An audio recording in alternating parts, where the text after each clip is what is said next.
샬롬 류선생의 구속사 천국열차 유도순 목사님의 신구약 성경 파노라마를 낭독하는 시간입니다. 지금은 골로새서 파노라마 3장 1절에서 17절까지의 두 번째 시간입니다. 셋째 단원 12절에서 17절 택하신 거룩한 자처럼 그러므로 너희는 하나님의 택하신 거룩하고 사랑하신 자처럼 긍휼과 자비와 겸손과 온유와 오래 참음을 옷 입고 12절 1. 앞단원에서 벗어버려야 할 것을 말씀한 바울은 본 단원에서는 적극적으로 입어야 할 옷 12절 즉 그리스도인들이 구비해야 할 덕목들을 말씀합니다. 그런데 바울의 논리에는 빈틈이 없습니다. 덕목들로 직행하고 있는 것이 아니라 최우선적으로 왜 이런 옷으로 몸단장을 해야만 하는가? 즉 그런 옷을 입어야 하는 나는 도대체 누구인가부터 먼저 말씀합니다. 기억, 하나님의 택하신 자이기 때문에 니은 거룩하고 즉 구별함을 받은 자이기 때문에 디귿 사랑하는 자이기 때문이라는 것입니다. 12절 상반절 이 세 말씀 중 중심은 하나님의 택하심에 있습니다. 택하심이란 우리의 구원을 위해서 기억, 선수적이며 불강력적인 하나님의 절대 주권이 역사하셨음을 나타냅니다. 니은 여기에 구원의 절대적인 안전성이 있는 것입니다. 만일 인간이 하나님을 택한 것이라고 말한다면 언제 놓치게 되고 잃어버리게 될지 불안하기 그지없는 것입니다. 그러므로 디귿 하나님의 택하심 속에는 거룩과 사랑과 은혜와 모든 신령한 복이 에베소서 1장 3절 다 들어있다 하겠습니다. 이는 인간의 이성으로는 도달할 수 없는 지고지선의 경지인 것입니다. 3. 질문을 드려보겠습니다. 여러분의 구원이 언제부터 시작되어서 언제 완성이 되는지 알고 계십니까? 하나님께서 여러분을 택하신 시점은 기억 창세전이었다고 말씀합니다. 에베소서 1장 4절 그리하여 주 예수 그리스도의 날까지 이루실 것을 확신하노라 합니다. 빌립보서 1장 6절 형제 여러분의 구원은 창세전에 시작이 되어서 종말에 완성이 된다는 말씀입니다. 그 사이에서 사망이나 생명이나 천사들이나 권세자들이나 현재일이나 장래일이나 이런 일들이 일어날 수가 있습니다. 다시 말하면 우리가 직면할 수 있는 모든 시련이나 고난이 하나님의 택하심과 이루심 사이에 끼어 있다는 말씀입니다. 그러나 곧 그 뜻대로 부르심을 입은 자들에게는 모든 것이 합력하여 선을 이루느니라. 로마서 8장 38절 28절 이것이 도달하게 되는 결론입니다. 이를 믿기에 그리스도인들은 고난 중에서도 낙심하지 않고 인내할 수가 있는 것입니다. 그러므로 택하심은 구원 확신의 절정입니다. 4. 여러분을 택하셔서 그리스도 예수 안에 넣어주신 분은 하나님이셨습니다. 성경은 말씀합니다. 기억 너희는 하나님께로부터 나서 그리스도 예수 안에 있고 고린도전서 1장 30절 주님은 말씀하십니다. 세상 중에서 내게 주신 사람들에게 내가 아버지의 이름을 나타내었나이다. 저희는 아버지의 것이었는데 내게 주셨으며 요한복음 17장 6절 주님은 아버지께서 자신에게 주신 자들을 구속하시기 위해서 대신 죽으셨던 것입니다. 우리는 이런 말씀들을 너무나 자주 그리고 쉽게 말하고 듣고 있기 때문에 여기에 담긴 영광스러움에 대해서 너무나 둔감한 듯합니다. 그리스도인들이란 예수 믿기로 결심한 사람들이 아닙니다. 하나님의 택하심을 받은 자들이라는 것입니다.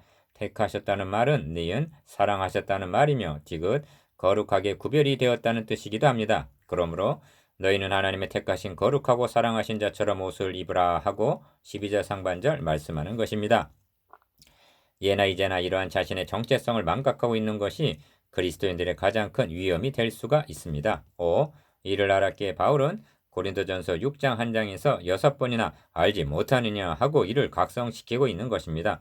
고린도 교회가 많은 문제로 어려움을 겪고 있는 원인이 자신의 정체성을 망각한 데 있음을 알았기 때문입니다. 기억, 성도가 세상을 판단할 것을 너희가 알지 못하느냐? 니은, 우리가 천사를 판단할 것을 너희가 알지 못하느냐? 디귿, 너희 몸이 그리스도의 지체인 줄을 알지 못하느냐? 리을, 너희 몸은 성령의 전인 줄을 알지 못하느냐 합니다. 고린도전서 6장 2절, 3절, 15절, 19절 주께서 너희를 용서하신 것과 같이 이 바울은 너희는 하나님의 택하신 거룩하고 사랑하신 자라는 정체성을 상기시킨 후에 기억, 긍휼과 자비와 겸손과 온유와 오래 참음을 옷 입고 합니다. 12절 하반절 이는 다름이 아니라 주님께서 말씀하신 바 나는 마음이 온유하고 겸손하니 하신 마태복음 11장 29절 그리스도의 마음을 본받음임을 알 수가 있습니다. 그러므로 기독교 윤리의 근거란 니은 누가 네게 혐의가 있거든 서로 용납하여 피차 용서하되 주께서 너희를 용서하신 것과 같이 너희도 그리하고에 있는 것입니다. 13절 이는 주님께서 비유로 말씀하신 바 너가 1만 달란트 빚진 것을 탕감을 받았다면 너에게 100데나리온 빚진 형제를 탕감해 주어야 마땅하다는 원리입니다. 마태복음 18장 23절.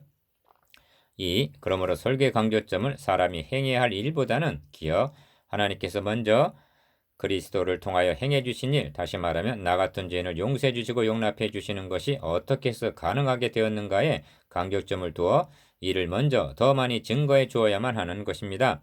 왜냐하면 여기에 실천윤리의 근거가 있으며 실천할 수 있는 원동력이 여기서 나오기 때문입니다.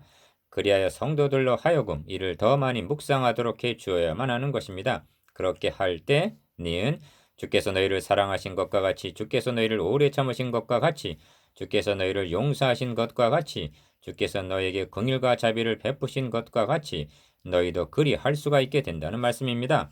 이것이 그리스도로 옷 입게 해주는 방도인 것입니다. 주님은 말씀하십니다. 너희가 거저 받았으니 거저 주어라. 마태복음 10장 8절. 3. 모든 것 위에 사랑을 더하라 하십니다. 14절 상반절. 사랑은 기독교 윤리의 결론입니다. 기억.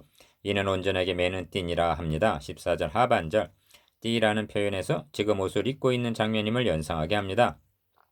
띠를 매지 않고는 활동할 수가 없는 것입니다. 사랑이 무엇을 매는 띠란 말인가? 위에서 말씀한 바 니은 긍휼, 자비, 겸손, 온유, 오래 참음 등을 가리킵니다. 이런 것들로 옷을 입었다 하여도 만일 사랑의 띠를 매지 않는다면 흘러내리고야 말 것입니다. 이런 뜻입니다. 긍휼, 자비, 겸손 등을 행하되 사랑으로 행하라. 그리스도의 평강 1. 그리스도의 평강이 너희 마음을 주장하게 하라. 평강을 위하여 너희가 한 몸으로 부르심을 받았나니 합니다. 15절 상반절. 바울은 더 높고 깊은 경지로 나아가고 있습니다. 신앙에 있어서 가장 깊은 심연은 마음입니다. 마음이 어떤 상태에 있으며 그 은밀한 속에서 무슨 일이 벌어지고 있느냐가 문제인 것입니다. 그러므로 하나님은 만물보다 거짓되고 심히 부패한 것은 마음이라 누가 이를 알리오마는 나 여호와는 심장을 살피며 폐부를 시험하신다고 말씀하는 것입니다. 예레미야 17장 9절에서 10절. 주의 일을 많이 하고 많은 덕목들을 갖추었다 해도 만일 그의 마음에 평강이 없다면 그것은 헛수고일 뿐입니다. 그리스도의 평강이라고 말씀합니다. 그렇습니다. 세상이 주는 평강이 아닙니다. 주님은 고별설고에서 평강을 너에게 끼치노니 곧 나의 평안을 너에게 주노라. 내가 너에게 주는 것은 세상이 주는 것 같지 아니하니라 하십니다. 요한복음 14장 27절. 세상이 주는 평강, 물질이 주는 평강은 잠시 보이다가 없어지는 안개와 같은 것들입니다. 그리스도의 평강, 니은 그의 십자가의 피로 화평을 이루신 평강, 그의 육체의 죽음으로 말미암아 화목해 해주신 평강이 너희 마음을 주장하게 하라 하십니다. 3. 마음과 생각이 누구에 의해 무엇에 의해 지배를 받고 있느냐 하는 점은 겉으로 드러나고 있는 것이 아니기 때문에 소홀히 여기기 쉽습니다. 그러나 모든 근원이 여기에 달려있는 사화를 좌우할 만한 문제입니다. 그러므로 성경은 물을 지킬 만한 것보다 더욱 너의 마음을 지키라. 생명의 근원이 이에서 남이니라 하고 말씀하는 것입니다. 잠언 4장 23절. 고요하고 잔잔한 호수에 파문 일듯이 우리의 심령이 세상 염려로 요동을 칠 때가 있습니다. 이럴 경우 니은 아무것도 염려하지 말고 오직 모든 일에 기도와 간구로 너희 구할 것을 감사함으로 하나님께 아뢰라. 그리하면 모든 지각에 뛰어난 하나님의 평강이 그리스도 예수 안에서 너희 마음과 생각을 지키시리라 하십니다. 빌립보서 4장 6절에서 7절. 여호와여 내 마음이 교만치 아니하고 내 눈이 높지 아니하오며 내가 큰 일과 미치지 못할 기이한 일을 힘쓰지 아니하나이다. 실로 내가 내 심령으로 고요하고 평온케 하기를 젖된 아이가 그 어미 품에 있음 같게 하였나니 내 중심이 젖된 아이와 같도다. 이스라엘아 지금부터 영원까지 여호와를 바랄지어다. 시편 131편. 이 시가 다윗의 기도시라는 데는 우리를 더욱 놀라게 합니다. 다윗만큼 큰 일을 수행한 자가 누가 또 있겠습니까? 그러나 그러한 업적들이 고귀하고 평온한 마음 하나만 못하다는 깨달음입니다. 그 누구보다도 많은 일로 염려하고 분주했을 법한 다윗이 내가 내 심령으로 고귀하고 평온케 하기를 젖된 아이가 그 어미 품에 있음 같게 하였나니 하고 이를 사모했다는 말씀을 듣게 될 때 감탄을 금할 수 없게 합니다.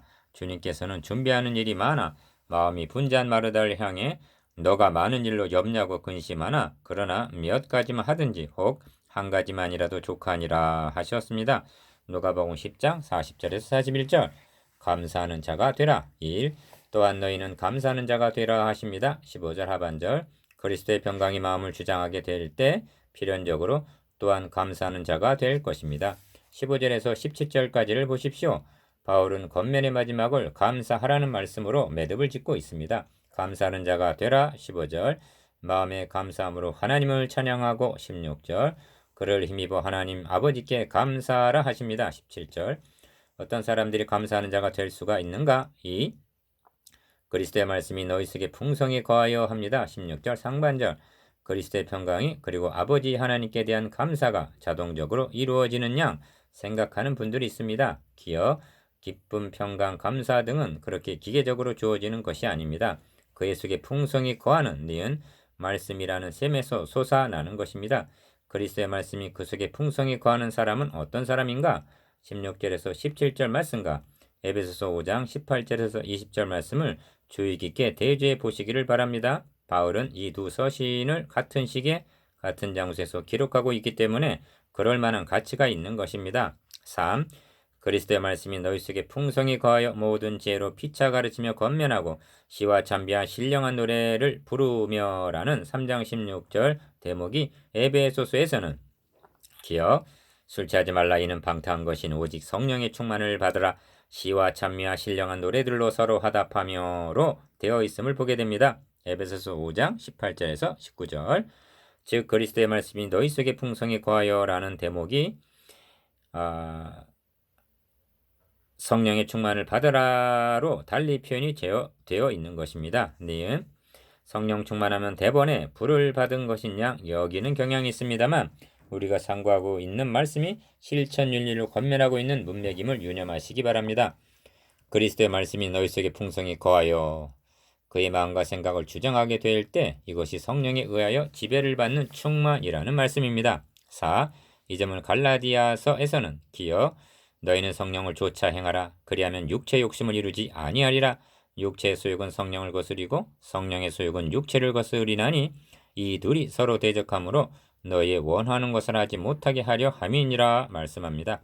갈라디아서 5장 16절에서 17절 니은 그런데 말씀이 그 속에 없다면 육체의 소욕에 의하여 지배를 받을 수밖에 없고 이렇게 행동하게 된다면 술을 입에 한 방울도 되지 않고서도 이것이 술 취하며 방탕한 것입니다. 5. 시와 찬미와 신령한 노래를 부르며 마음의 감사함으로 하나님을 찬양하고 합니다. 16절 하반절 이는 예배 장면입니다. 어떤 사람들이 이러한 예배를 드릴 수가 있는가? 말씀이 그 속에 풍성히 거하는 자들이 이를 묵상하면서 부르는 노래요 찬양이요 감사요 신령과 진정으로 드리는 예배입니다. 이유 또 무엇을 하든지 말이나 이래나 다 주 예수의 이름으로 하라고 말씀합니다. 17절 이는 이 문단의 정상입니다. 그리스도인의 첫째 되는 삶의 목적이 무엇입니까?